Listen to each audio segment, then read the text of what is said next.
Hello everyone, this is Richard from AUK Logistics Australia. Today I'm very happy to share with you cross-border logistics for omni-channel retails, the value added by freight forwarder. Oh my god, this is very long name, but don't worry, I'm gonna explain to you in a very simple way in the following page.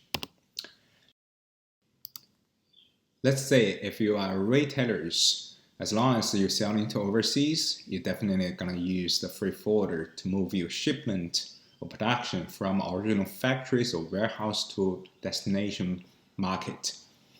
Look, forwarders is not only just moving the shipment, they are quite often can create more values than just the shipping, air freight, sea freight. From this presentation, you're gonna see how to work with the forwarder closely to get your revenue target and also the margin target. If you said, I'm a freight forwarder, this is also a good presentation for you. Because what I find is a lot of freight forwarders always squeeze themselves to make the retailers or their customers happy.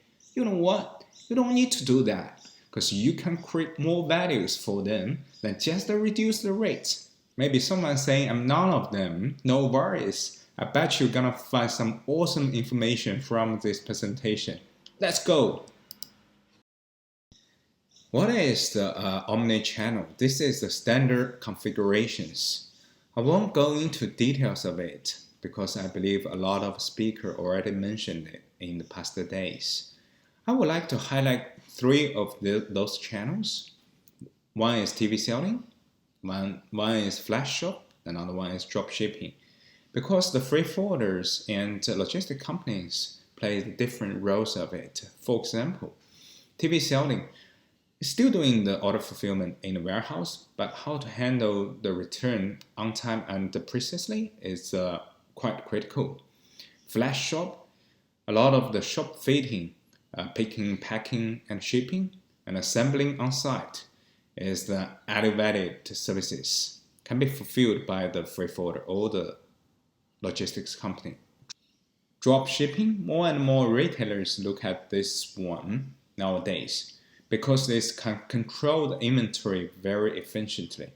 As a logistics company or freight forwarder, how to make sure receiving the orders and dispatch in the shortest time is the challenge. Look, please feel free to contact with me if you're interested in it, and I'm more than happy to share our experience with you.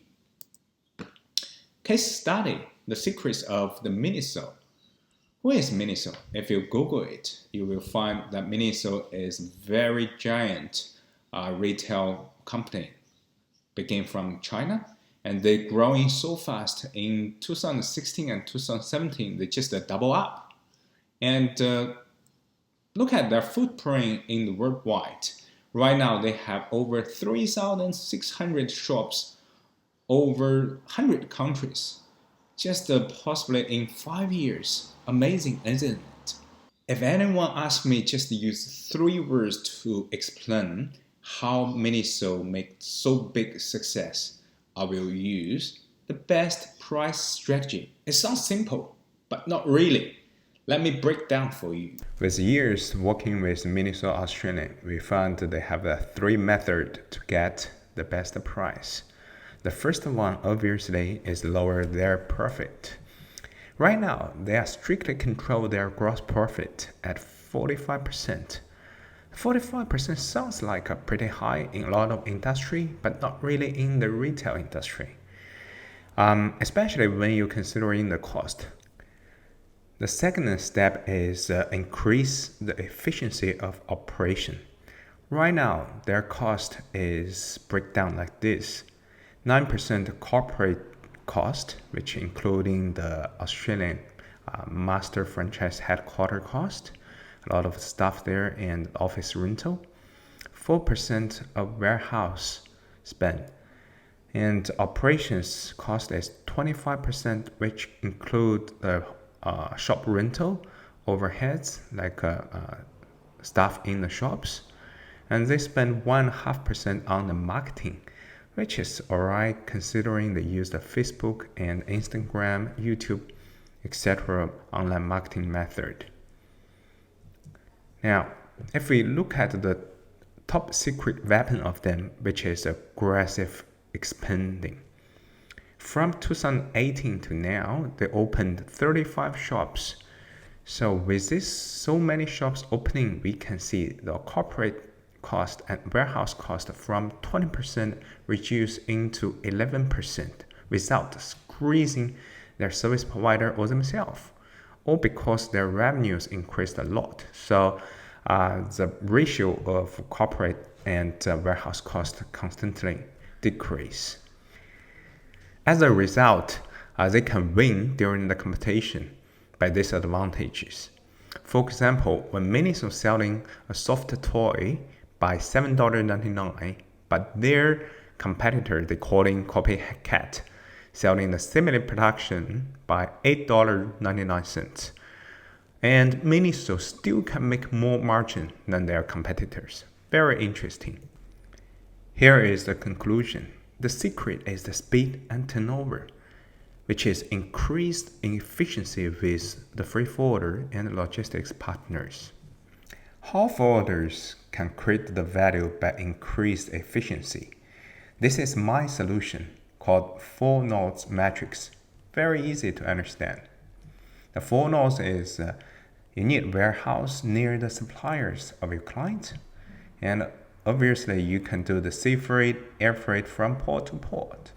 Then what you need is another warehouse in the target market, plus interpret different ways of delivery to shop, to customer, and to other warehouses. Now we can turn these 4 nodes into a matrix. For the B2S, which means from the business to the shop, offline retail solutions, you can see the dark red means the stock in the warehouse. Basically, you can split the inventory or stock into original warehouse and destination warehouse. So major, the freight is a sea freight from original to the destination, which is most cost effective. And from destination warehouse, you can do the order fulfillment for customers and deliver to their shops and other business warehouses. If your client is doing online B2C or category sale, my suggestion is put the major stock into the original warehouse. You can see from the dark red there, over 80% of the stock in the original warehouse, you can do order fulfillment there with the full range of the SKUs and air freight to destination. Direct inject into the country, custom clearance it, and delivered by last mile solution like a post or local courier company. This is the best way to save the cost in the destination's warehouse and overhead. If your client is doing the drop shipping and TV sale, my suggestion is to save 70% stock into destination warehouses. You can still use sea freight to supply it and then use the truck and the local courier for the last mile delivery. It still gives you the flexibility of it.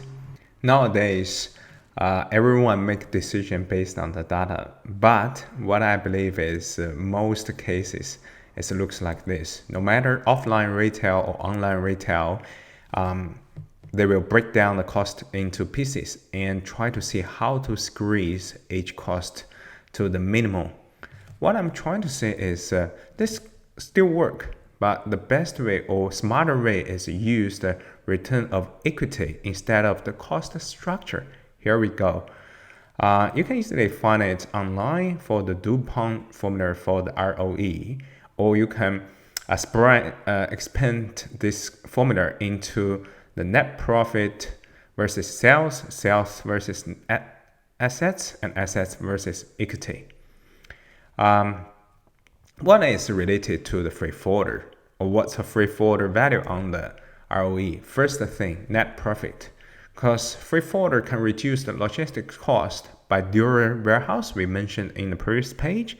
Plus, we can sign the quarterly sea freight rates for the customers, block space agreement with airlines with very competitive rates, wholesale accounts for the last mile delivery, no matter for the post or the courier company. Also, please use the freight forwarder's knowledge of import duty, VAT, GST to optimize the product's related cost. You will be amazed by how much you can save on those kind of the duty and the GST. Also, you can increase the sales with the freight forwarders. As the right time order fulfillment and delivery are the most important parameters for the freight forwarder. Because the delay on online B2C or no-show on the shelf of the shops can affect of retail's revenue critically. Also, use the forwarder's global and domestic services ability to expand faster because they existed there for hundreds of years. Why not use their network to expand your business faster? Last but not least, build up a smart asset.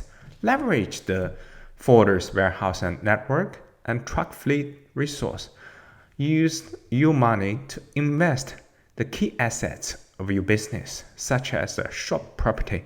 Because as far as I know, the shop property turnover is much better than the warehouse property. So omni-channel actually is battle of supply chain efficiency. Win it with your freight forwarder. Thank you again for watching my presentation. I would like to also thank Max having me here. This is my first time of virtual conference. Very enjoying and good experience. Here is my contact information. Please feel free to contact me if you want any further discussion. I'm more than happy to share. Have a good day. See you next time. Cheers.